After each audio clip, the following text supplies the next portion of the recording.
In our hearts, we all want one thing, but that one thing may be held back by many things. Whether it's finding the perfect woman to start a nice and happy family with, to owning your favorite car, or being able to afford anything in the world, we all want something, but most of us can't because we don't have one thing, and that's freedom. Although in most countries they do say we are free and we can do as we please, are we truly free? I mean, we do pay taxes, abide by set rules, and then on top of that, we use the money that we earn to then help us survive. So would you say that we're free? Because in my eyes, freedom starts off with you being financially stable, as that allows you to bypass a lot of worries that the regular person has to deal with. But once you are free from everything financially, that is when you are truly able to then delve into freedom and see what it's like in our world. But what would it look like in a fictional world where money isn't an issue and it's just about surviving to see the next day because an evil force is trying to take over your world? What would their version of freedom be like?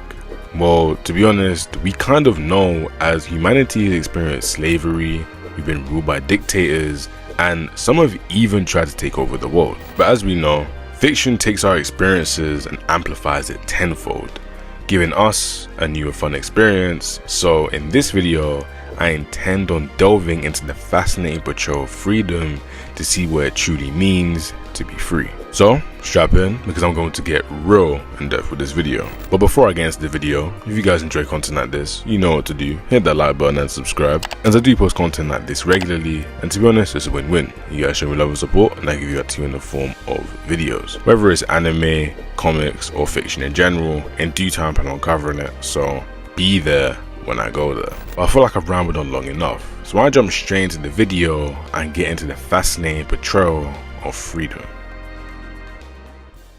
Now, as you can tell by the thumbnail, the characters I'm going to be focusing on in this video will be Eren, Captain America, and Luffy. The reason I've decided to choose these three isn't because I believe that they are the best at representing heroism.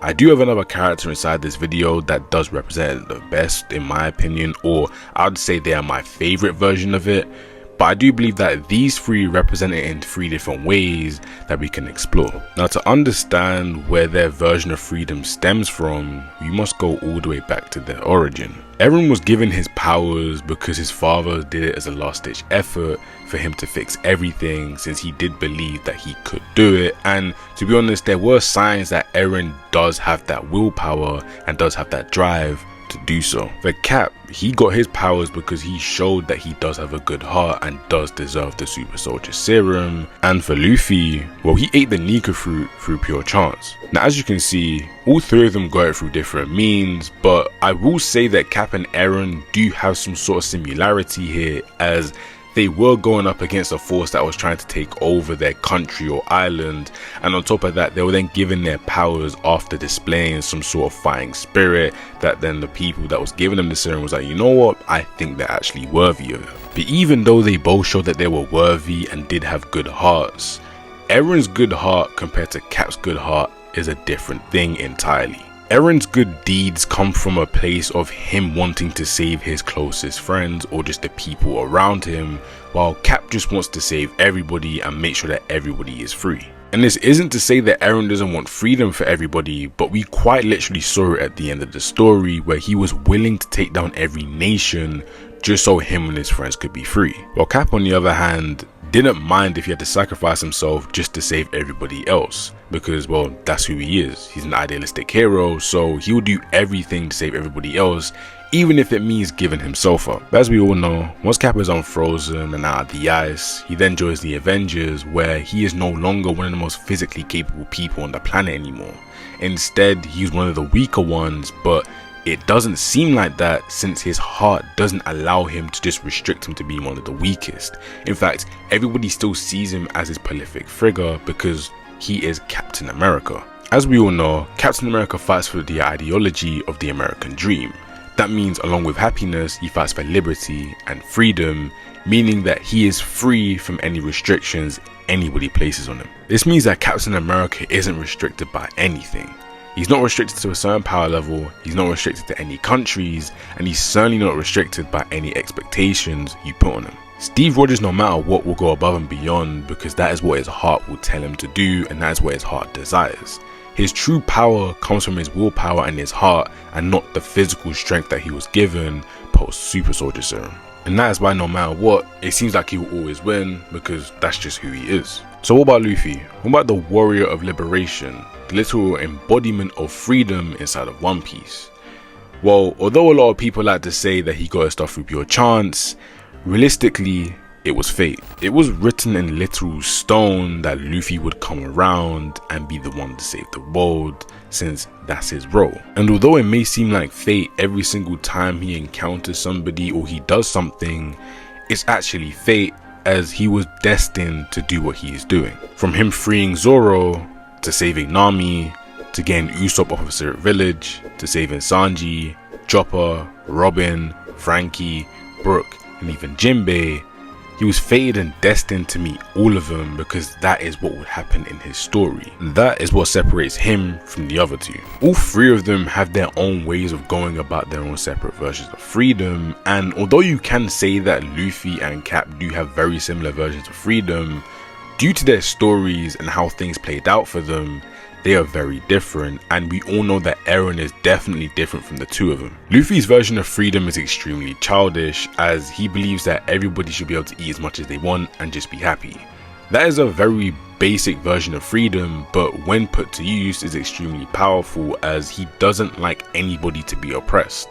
The exact same with Cap, as Cap was around during World War II, where Hydra was around and was going to oppress the entire world if not for Cap stopping them. And so then you have Eren, who on the other hand did experience a more harsher version of oppression compared to Cap and Luffy. Now while Cap and Luffy did experience oppression, you could say that Cap did experience it the least, as Luffy was hanging around bandits in Goa Kingdom as they literally burnt down Grey Terminal, and at a young age, Luffy had to experience the wrath of Celestial Dragon as they had presumably killed his brother Sabo, also making him experience death at the exact same time. Now it's not to say that Cap's version of oppression was way lesser than these two, but it's just to say that it was more in your face and harsher, as especially Eren, somebody who was put on an island, or born on an island I should say, where they were subjugated to complete oppression, as every day they had to worry if Titans would come over the walls or just break through,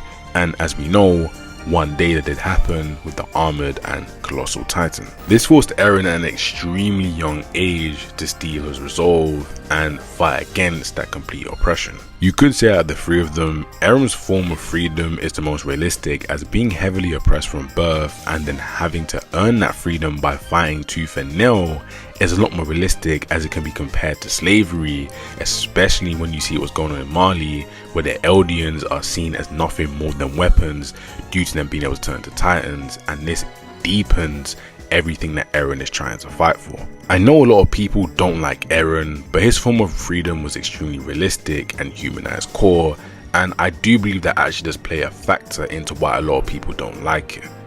Eren isn't this sort of big figure that knows that he is above everything and just wants to save the entire world, because in his eyes that is unrealistic, as he can't, and on top of that he only really cares about his friends. Eren is quite literally what most of us would be like if we were shoved into that situation and we had to fight. We only care about our friends, and he isn't a hero. I've never seen Eren as a hero, and I don't think the story was trying to portray him out to be a hero past a certain point.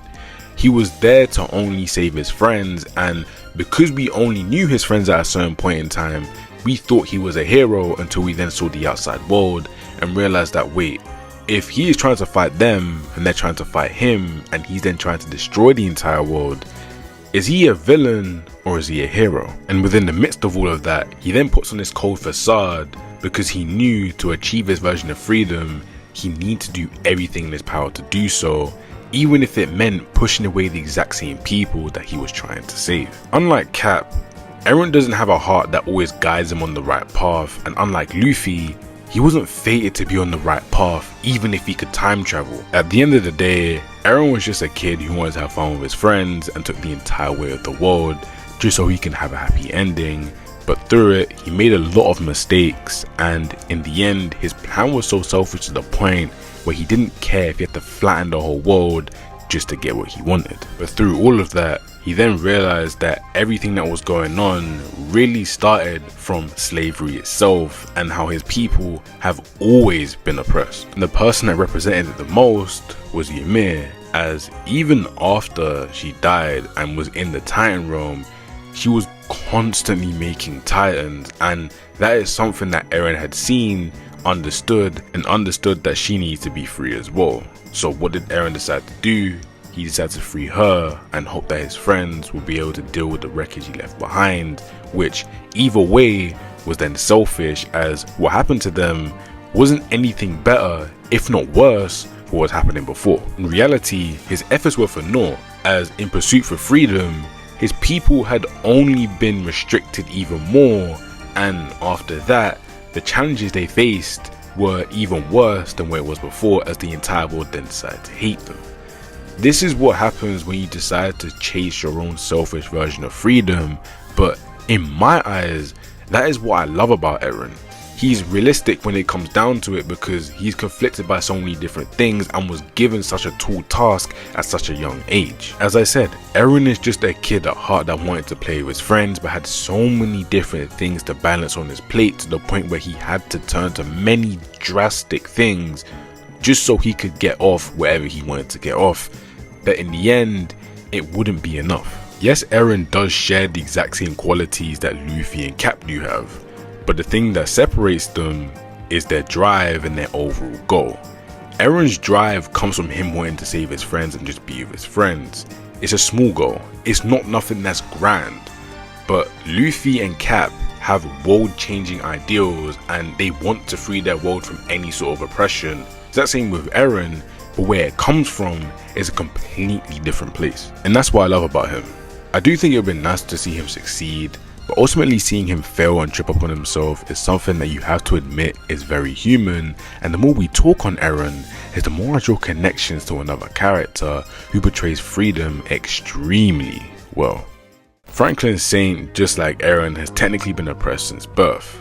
Even if you want to say Eren was more violent and in his face, it was the 80s. Racism had barely died down, and so you could see where the oppression does come from. From a young age, Franklin knew things were up and was smarter than most people, but when he got into the game, that's where his character took a step further and he really began to understood what freedom could look like and how he could achieve it. Like I said in the beginning of the video, for us in real life, our main way of freedom does come from being financially stable, and that is what Franklin understood extremely early on. And another thing he did understand is that living in South Central LA his whole entire life wasn't something that he should be doing, and isn't something he should be planning on. And so by chance or even fate at play, he then bumps into Avi, who then gets him on the right path of being able to be financially free. And this is where we truly get to see the real Franklin Saint, as this is where he comes out and he chases this financial freedom. He chased it so much to the point where he didn't care who he needed to get rid of,